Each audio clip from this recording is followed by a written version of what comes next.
In this lesson, we're going to talk about the Kundalini energy. Turn to the pages in your manual that are listed in your homework list. There aren't notes in your syllabus about this, so take notes as you wish. So have you ever heard the term Kundalini? I think it's a term that probably many of us have heard, but really may not know exactly what it is, right? First, I want you to imagine that you step onto an elevator at the bottom floor of a really tall building in the city. The elevator stops at each floor. In this elevator, there are windows so you can see outside. Down at the bottom, you're in the basement, so there's not much of a view. Then you stop on the first floor. You can see the graffiti on the buildings around you. There's trash on the ground.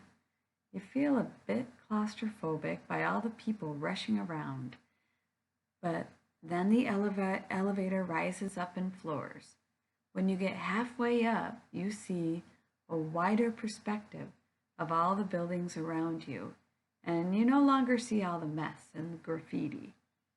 And you're not in the midst of all the people rushing around. It feels more open and pretty. Then you reach the higher floors, and wow, that's a great view. Totally different perspective. You can see everything from a much higher, more beautiful perspective. From this perspective, you no longer see any of the messiness, and the claustrophobic, stressful busyness around you is gone. Fortunately, this elevator only goes up, so you get to remain and live life from that new, wider, beautiful perspective. So we can apply this analogy to the rising of our Kundalini energy. So Kundalini energy is basic core energy. The definition of Kundalini energy is latent energy. It's the will to be, life force. It's located initially in the basic center. Often it's illustrated as a coiled serpent, or it's been called the serpent of God, or the serpent of wisdom, or the serpent of living life. The Kundalini awakening is the awakening of the serpent energy due to the downward flow of energy from the soul. When a person has brought themselves to a certain point of spiritual evolution through the three-legged stool of meditation, service, and study, and this awakening process happens. As we grow spiritually, this Kundalini energy is going to awaken itself and start to rise, just like our elevator started to rise up in the floors. You don't have to have anything specific that we have to do. It just happens naturally as we do the activities that promote spiritual growth. That core elevator channel is like our Kundalini energy. This is a central channel of pure life force energy that everyone has, and it energizes each floor or center of our body. This is a vital force energy. Everybody has the same setup, and it's not conditioned by other things. We actually have 3 life force channels of energy. In the midline, there's a central channel called the Sushumna channel. And then on one side is a channel called Ida, and on the other side, Pingala. So Ida, Pingala, and Sushumna, 3 central channels of core, pure energy, energizing our centers from the basic center to the ground. Some texts show Pingala on the right and Ida on the left. Others show the reverse. In Bailey's book, Esoteric Healing, on page 184, the Master DK tells us, "Be not betrayed into placing these interlaced spheres of living energy on the right or the left of the spinal cord. Constantly a movement, an interplay, and a reversal is going on." End quote. So, in other words, No matter how you're learning about the energy of the Ida and Pingala, it's all correct. So if we think about our elevator analogy again, we actually have 3 elevator channels within our central core. So we'll name those our elevators, Ida, Sushumna, and Pingala. Our middle elevator is our Sushumna energy. The Sushumna channel actually comes downward to the basic center, and then the Ida and Pingala elevators are on the sides and circulate upward from the basic center, crossing back and forth from left to right. I'll talk more about this in a second. Later in this class, you'll learn about rays. I'll give you a little hint right now, though. We have 3 primary rays of creation: Ray 1, Ray 2, and Ray 3. Like the primary colors, which mix together to make other colors. Well, Ray 1, Ray 2, and Ray 3 are the primary core rays that make up our Kundalini energy and make up the very essence of who we are. So just write this down. You'll understand it more after our ray talk. The Sushumna down the center is Ray 1, will energy. Then we have Ida on the side, that's mental energy, Ray 3. On the other side is Pingala, which is emotional energy, Ray 2. So we have the Sushumna, Ray 1, will and power, Pingala, Ray 2, love and wisdom, and Ida, Ray 3, mental or active intelligence. Now again, I've placed Ida on the left and Pingala on the right, but this varies in different texts. Sometimes Ida's on the right and is Ray 2, love, wisdom. People can't just, and sometimes it's on the left. People just can't seem to agree on this, and that's okay. These channels are always flowing, so whether it's on the right or left, it doesn't matter. In general, if we tend to be more mentally focused, then we likely have more Ida, Ray 3, mental and Ray circulating. If someone is more emotional, then they probably have more Ray 2 circulating. There's still a need, though, to balance out the mental aspect of yourself with the emotional aspect of yourself. You were made to have a balance there, so you can't stay fully one way or the other. We're expected to change and grow, of course. The mental person has to find their heart, while the emotional person has to find their head.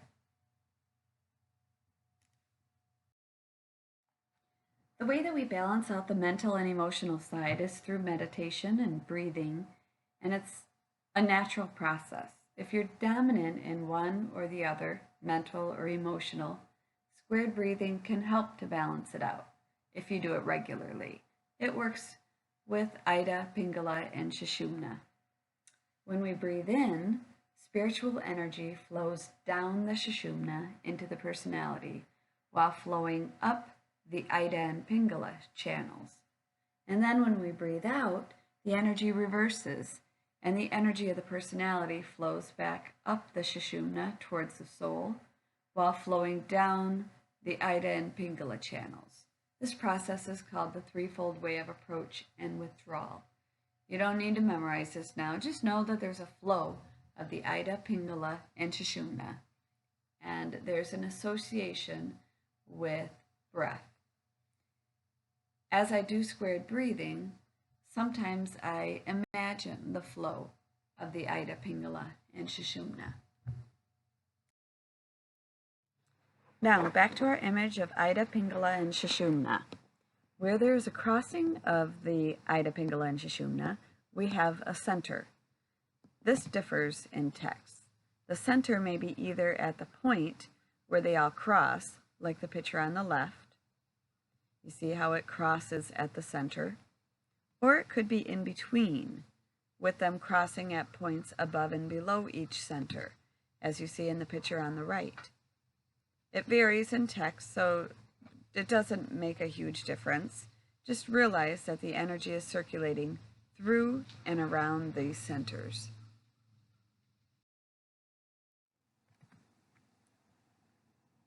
The Sushumna channel is will energy, and it flows up and down through the spinal cord.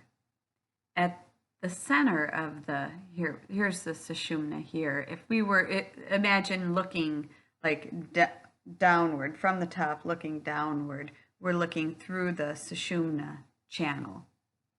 And at the center of the Sushumna is the Kundalini channel, and it's made up of a single nadi called the string of Citrine. Recall from Esoteric Healing Part 1, we said that a nadi is a channel or energy pathway that helps to dissipate energy through the energy field and carry prana or life force energy throughout the body. So the string of Citrine creates a hollow passage that originates from the basic center and then reaches up to the crown center. Kundalini energy is carried upward within the string of Citrine. The Kundalini energy only moves upward. So this is the overall spiritual growth that only advances upward. We only grow as compared to the Ida, Pingala, and Sushumna channels that go both ways. The string of Citrine, Kundalini energy, moves in proportion to a person's spiritual growth. So the pressures we put on ourselves, our lessons, is what causes the Kundalini to rise up the channel. Once it's risen to its next point of evolution, it stays there waiting to advance further up the channel. You never lose what you've gained in the process of moving up the channel. You worked hard for it and you've earned it.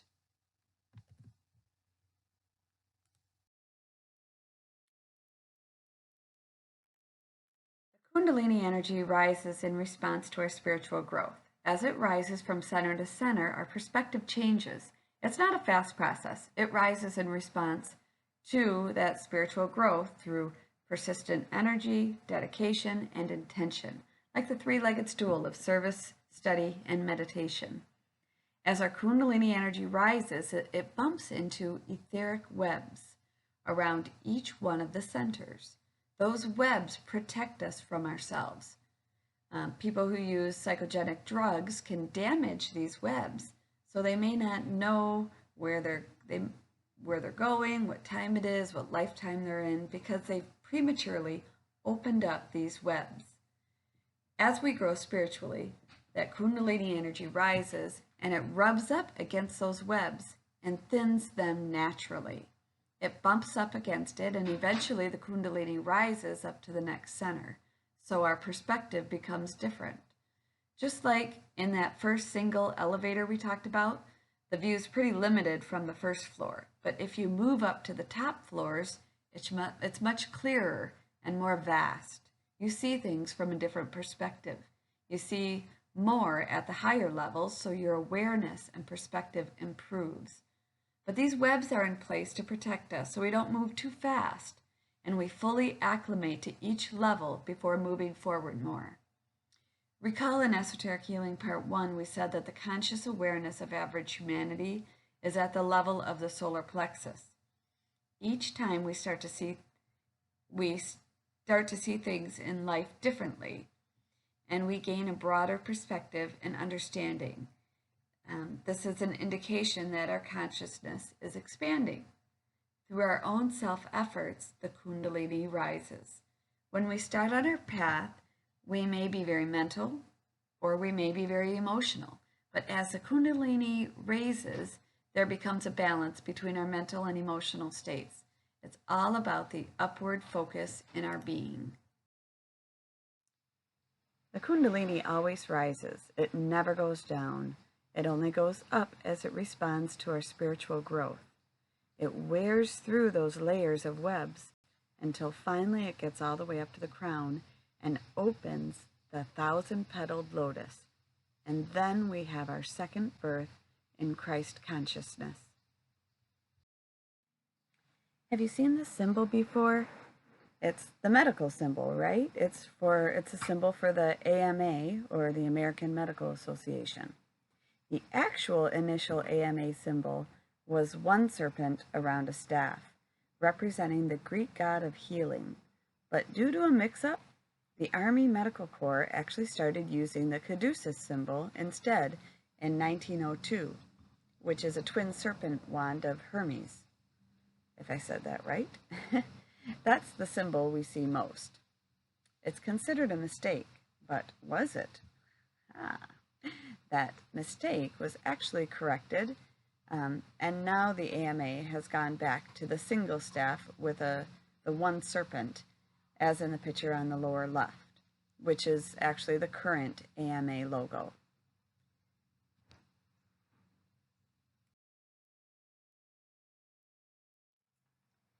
Here you see the caduceus, the magic staff carried by the Greek god.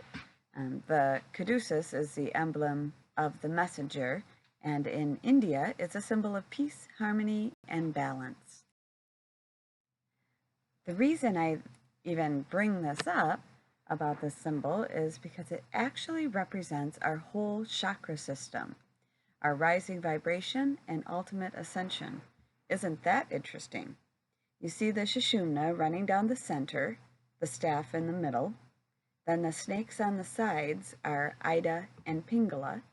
They start down by the basic center and coil back and forth upward toward the head centers, or the wings.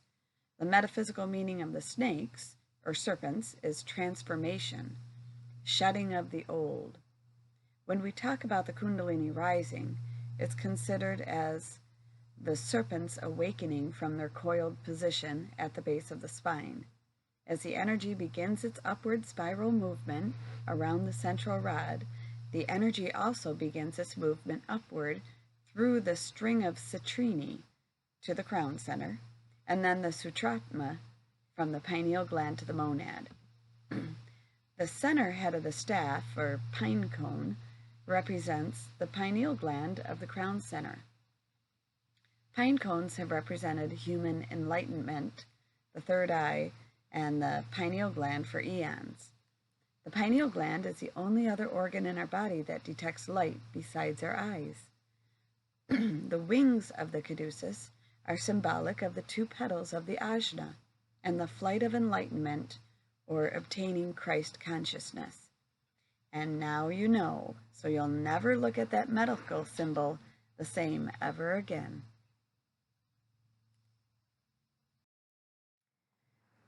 Okay, so we said that the Kundalini rises in response to our spiritual growth, and we said that when it gets all the way up to the crown, it opens the 1,000-petaled lotus, and then we have our second birth in Christ consciousness.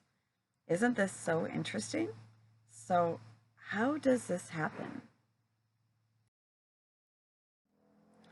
First, to help explore further how the Kundalini rises, I want you to imagine that you're holding two magnets. When you hold the same poles of the magnet together, they repel, right? What happens when you hold the opposite poles facing toward each other? Well, as long as the two magnets are far enough apart, then I can easily keep them apart. But if they get too close, then the pull is too strong and they snap together. So you're wondering, what does this have to do with Kundalini rising, right? We'll come back to that image in a bit. Well, as the Kundalini rises, it creates a positive and negative charge in the ajna and the crown. The upward focus of the personality energizes the ajna, which is the negative pole. This builds a negatively charged field around the pituitary gland. Then we have positive energy coming from the soul. This energizes the crown. It's positive in relation to the negative, and that's what maintains creation, the negativity and positivity. All of creation is actually negative in relation to spirit, which is positive. As we grow spiritually, this field around the pituitary and pineal, or the ajna and the crown, gets bigger and bigger until the negative and positive eventually come together. In our process of spiritual development, the energy of the negative, ajna or pituitary, and the positive, crown pineal, increases and increases, becoming wider and wider until their fields get closer and closer, till they touch each other's magnetic field and snap, like the two magnets snapping together. The Kundalini rises up into the crown and opens the 1,000-petaled lotus, and that is when Christ consciousness is born.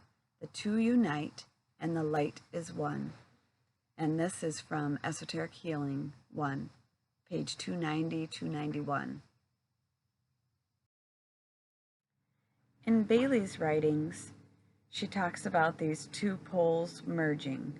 This is a longer quote, but I want to read it to you. It's from Esoteric Psychology 1, pages 290, 291, which is the concept I was just talking about. So here's her quote. "But in the head of man himself is also to be found a marvelous symbolic happening. In that living organism is enacted that drama whereby the purely human being merges himself in divinity." So that's what happens when the 1,000-petaled lotus opens. "The great final drama of the mystical union between God and man, and between the soul and the personality, is there enacted. According to the Eastern philosophy, there are in the head of man two great energy centers.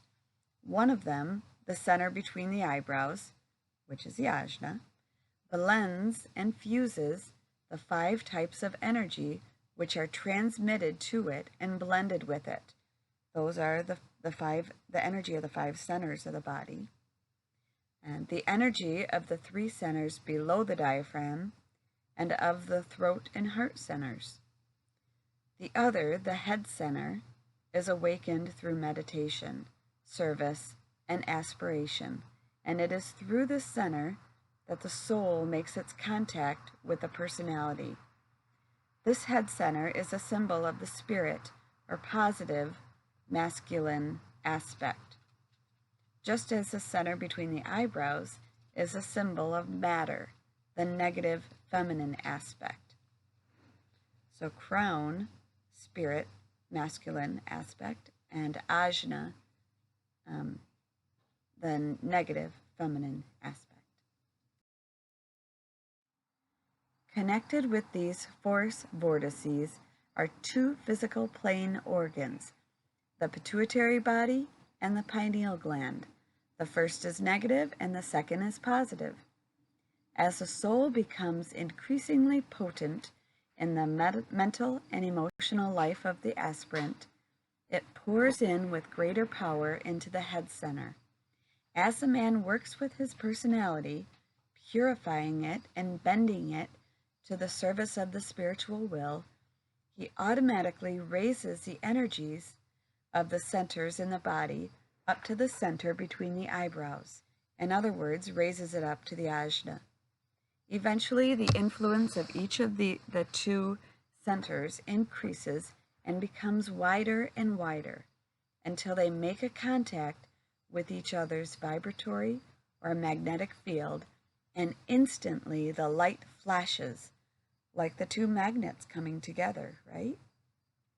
Father Spirit and Mother Matter unite, and at one, and the Christ is born.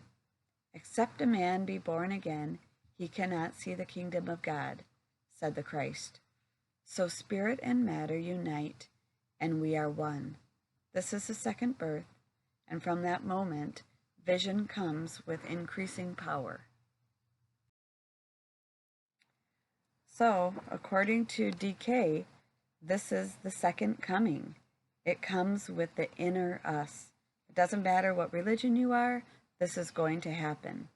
And to quote Dr. Briner, this is how we are made, and this is the beginning of the greatest path. That's what we work at. It doesn't mean we're done. It just means we have greater tools.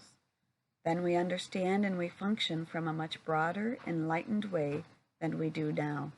Life is much different. Our understanding is so broad that now we can't even understand it. Spirit and matter unite, and we are one. That inner light of spirit is born within us.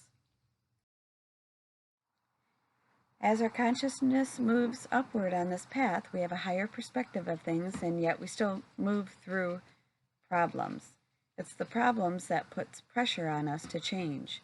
We could be doing all the right things, and then we get sick, and we ask, why? Why did I get sick when I'm doing all these great things like meditation, service, and study? As we grow spiritually and do our work, we bring in more light through the crown center, and this shines more light on the things we need to work on. Bummer, huh? The 45-watt bulb upgrades to a 60-watt bulb, then upgrades to a 75-watt bulb, and then to a 100-watt bulb, and so on. We bring in more light, the more that the light can shine on the areas that we need healing. And then we're forced to ask for guidance. So we've learned lots of tools to help us through this process. We have the three-legged stool of service, study, and meditation. We have our alignment and attunement process. We have squared breathing. We can pray. And we know how to balance ourselves using our asana and our esoteric healing triangles and protocols. These are all valuable tools that we can use to help yourself and help others who may also be going through these processes of change as we venture toward the beginning of the greatest path. Never mind my dog growling in that last slide and my family making noise in the kitchen. Sorry about that. It's hard to find super quiet time to record these videos. So anyways, this concludes our lesson on the Kundalini. So I will see you in the next video.